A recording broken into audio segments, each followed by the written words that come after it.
EIBM जिंदाबाद जिंदाबाद जिंदाबाद EIBM march on EIBM long live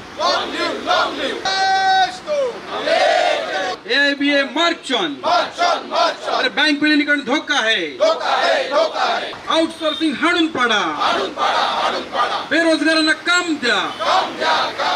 केंद्र सरकारच्या जनहित विरोधी व कामगार हित विरोधी धोरणाच्या निषेधार्थ आज देशव्यापी संप पुकारण्यात आलाय। हा संप पूर्णतः यशस्वी झाला आहे। देशभरातील प्रमुख 10 केंद्रीय कामगार संघटनांनी एकत्रितरित्या आजच्या देशव्यापी संपाची हाक दिली होती। सार्वजनिक क्षेत्राचे खासगीकरण, कोणत्याही क्षेत्रामध्ये होत असलेली नोकर भरती, शेतकऱ्यांचे वर्षानुवर्ष प्रलंबित व अनुत्तरित प्रश्न, कष्टकऱ्यांचे हक्क, पायदळी व विद्यमान कामगार कायदे रद्द करून लागू करण्यात आलेल्या नवीन 4 कामगार संहितांचा विरोध हा प्रमुख मागण्यांसाठी आज बंद करण्यात आला होता। या बंदमध्ये बँकिंग उद्योगातील all India bank employees association ही अग्रणी संघटना आजच्या संपात सहभागी झाली होती। Bank of India, bank of Maharashtra, union bank of India, Canara bank, federal bank या बँकेतील कर्मचारी आंदोलनात मोठ्या संख्येने सहभागी झाले होते।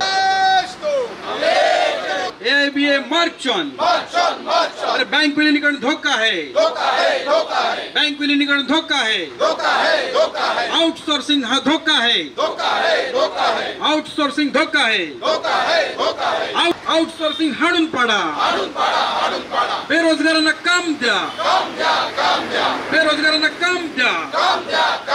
Bank consolidation we oppose merger closure we oppose. मी विनोद कदम बँक ऑफ इंडियाचा सेक्रेटरी आहे आणि महाराष्ट्राचा स्टेट फेडरेशनचा मी जॉईंट सेक्रेटरी आहे।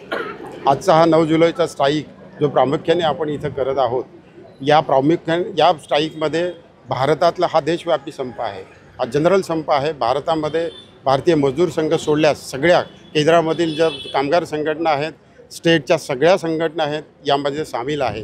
याच्यामध्ये प्रामुख्याने विचार केला तर कॉर्पोरेट सेक्टरमध्ये जे आता आर्थिक धोरण राबवलं जातं आहे गव्हर्नमेंट ऑफ इंडियाचं, ते कॉर्पोरेटसाठीच त्यांना पाठिंबा देण्याकरता आहे।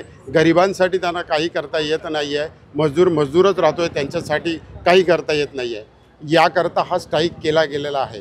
बँकांचा जर विचार केला तर बँकांचा विचार करताना कामगार संघटना ज्या एकत्र आहे, कामगार संघटनांच्या विरोधात कायदे करण्याचा त्यांचा प्रयत्न आहे। कारण कामगार संघटना हा प्रत्येकजण आपापल्या पद्धतीने हक्क मिळून आपले जे राईट्स आहेत, सेवा आणि शर्ती मिळवतो।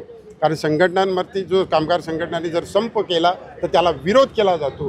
हा संप हे कामगार संघटनेचं अस्त्र आहे आणि त्या अस्त्रालाच बाधा करण्याचं काम याच्यामध्ये कामगार विरोध केला जातो आहे, त्यांना बदलण्याची चालू आहेत कामगाराची धोरणं। याकरता आमचा हा स्ट्राईक आहे। IDBI सारखी जी सरकारी बँक आहे, याच्यामध्ये LIC आणि गव्हर्नमेंट हा 60% जो आपला शेअर आहे तो विकून ही IDBI प्रायव्हेट करण्याच्या दिशेने त्यांची वाटचाल चाललेली आहे। आज ही सार्वजनिक क्षेत्रातली बँक तळागाळामध्ये ओपन आहे, ग्रामीण क्षेत्रामध्ये ओपन आहे। असं असताना इतर बँकाही त्याच वाटेवर नेण्याचे सरकारचं धोरण आहे, याला आमचा विरोध आहे। आज बँकांमध्ये कर्मचारी अत्यल्प प्रमाणात आहेत। काउंटरवरती सेवा द्यायचे ग्राहकांना म्हणजे अत्यंत मुश्किल होत चाललं आहे, कारण तणावामध्ये काम आमचे करत आहेत। यांना लीव घ्यायचं म्हटलं तरी प्रॉब्लेमच आहे। 3-4 वेळा रजा टाकूनही त्यांना रजा मिळत नाही, त्यांचं रिजेक्ट केलं जातात। का तर नोकर भरती नाही आहे, म्हणून नोकर भरती सगळ्या बँकांमध्ये नोकर भरती होणं हे गरजेचं आहे। यासाठी काम बंद करणार का? आज आमचा सगळा देशभर सगळं आमचं काम बंदच आहे। नाही, बँकेचा कुठलाही व्यवहार होणार नाही आहे। आज सगळे कामकाज बंद आहे।